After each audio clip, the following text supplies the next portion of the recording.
One of the things we have in mind is a kind of flow of thinking and content that occurs here. We sort of give you this dose of case studies, of keynotes, of panel discussions in the morning, sort of the formal stuff that you're more used to from most conferences. But then we use these roundtables, which is sort of where you'll all break down into 3 topic areas at the end of the morning and spend an hour just trading ideas, war stories, questions and answers, getting to know one another and one another's businesses. That's where a lot of the discussions that started up here become more personal.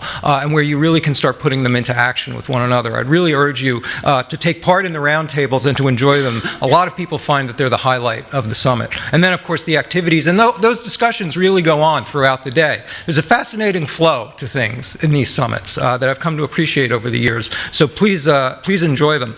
This time, at the Brand Summit, we've really focused on 2 key themes that have been occupying us editorially for the last year especially. And that is data-driven marketing and real-time marketing.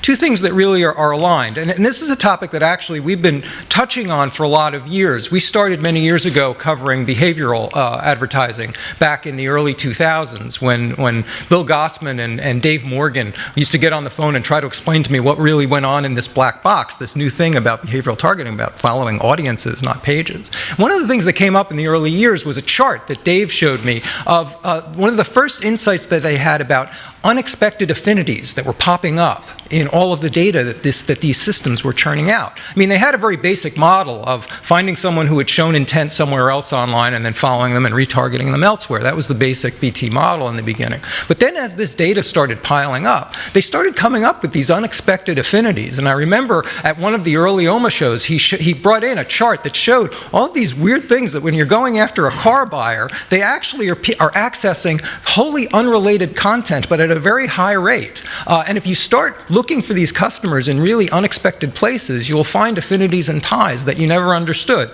And really what we were seeing back then was the dawn of the big data era, of really one of the great benefits of the big data that we'll be talking about throughout the next 3 days. And that is finding those affinities, those connections, those pathways, those patterns among your customers that we never saw before. I mean, direct marketers have argued for years, over the last couple of years, that there's nothing new about big data. After all, welcome to the party. We've been using data to track people and to target people all along. But there is something that is substantially different about what we've seen over the last few years, and that is data of a different kind and of a different breadth, requiring different kinds of skills and different kinds of analytics, and certainly happening at a pace that no one anticipated just 5 or 6 years ago.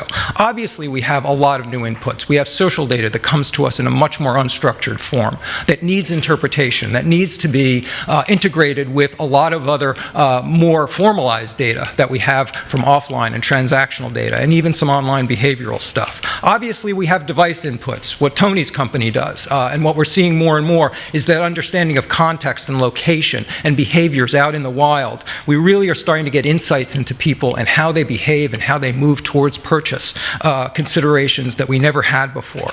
And of course, the analytics needed to understand these flows is awesome. We're just at the dawn of a massive new business. VisionGain the other day estimated that just this year, or just this last year, $12.5 billion was spent on big data products and services. And 80% of companies now say that they're investing some part of their IT budget into these systems. And obviously, it's data of a different sort. It's behavioral, it's attitudinal, it's contextual, it's mobile data coming from everywhere. It's social data showing attitudes that we never knew were there before. And now there's the possibility of knitting these channels together so that we get a more personal understanding of who that customer is. And as an old humanities geek, I used to be a college professor in the humanities, and yet I'm actually fascinated by data and what it renders. There's something very creative going on here, I notice, when I cover this field. It may seem like a cold exercise, analytics and data, but in the end, it adds up to some really interesting new ways of understanding customers and relating to customers, and I think that's where a lot of this stuff is headed and what makes it really fascinating to a lot of us covering the field. We now get a much more intimate, personal understanding of who that person is, we're targeting. We understand the way they flow through a day a lot differently than we did just a few years ago. And the real-time channels of communication allow us to talk to them in much more conversational ways. So the ironic upshot of the big data era could very well be that companies become more human-like and have a more human face to customers because they're relating to them on a lot more personal and intimate a level.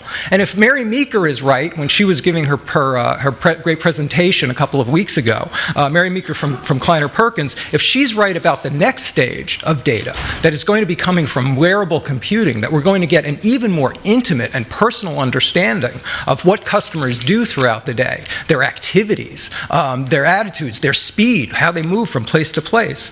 This is really going to be an amazing era of new data that needs to be understood and integrated. And data clearly doesn't sleep. It's obviously coming in at a breakneck pace. There's no tape delay with customers anymore. It's no longer a matter of stuff sitting in a database that you go and access. You have to figure out how to tap into this stuff very quickly, how to use it very adroitly and very smartly. And those are the things that we're going to try to do here over the next few days, is crack a little bit of that code and get at this theme of both big data and real-time marketing, how they align with one another, and how you can get access to these themes in a more accessible way and cut through some of the hype.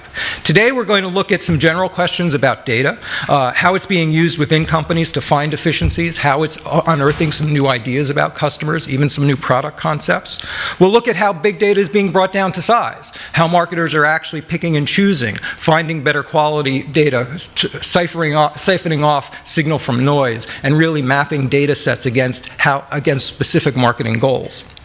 And then we'll look at the importance of attribution, that other end, that exhaust piece of how much this data really matters and how it translates into ROI.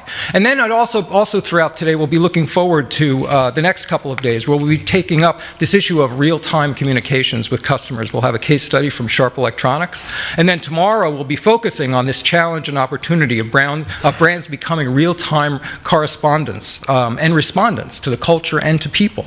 And then on Saturday, we're going to focus on some practical issues of staffing, what sort of skill sets this now brings into the enterprise, and how you need to staff against these and leverage these new skill sets as you staff up for this new age. And also, what's the role of the traditional agency now in relationship both to data and also what a brand does and how brand building takes place. But we're going to start today with an example of a marketer using the real-time channels of communication to open up this and create this dynamic conversation, these interactions with consumers in real time. This real-time brand idea obviously had its high point when Oreo did its brilliant riff on the blackout on the Super Bowl. But shortly thereafter, a bunch of brands tried to get onto this bandwagon and do the same thing at the Oscars. And it didn't work out so well for them. This is not a path to go down lightly. This is something that needs to be considered and thought through. And to introduce us to some of the ways in which marketers can harness the real-time capability of the always connected customer base, we have with us Adriana Lamas-Cogelas. She is the Division Vice President of Mobile and Social Media Marketing at Sears Holdings. She's overseen some of the more popular real-time programs that Sears and Kmart have done, in particular the Ship My Pants program. I hope I got that right. That can come out all wrong, can't it, if you're not careful. Which I think is exactly what you had in mind.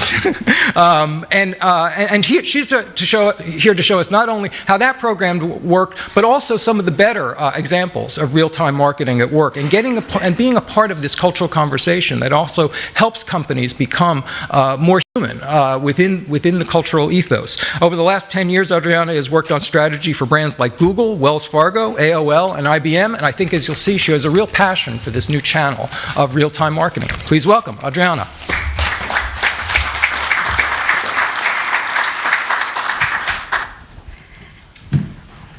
Let's see, I'm not sure how a vegetarian follows bacon, but I am going to be on one of those canoes, so hopefully I don't end up in the river. So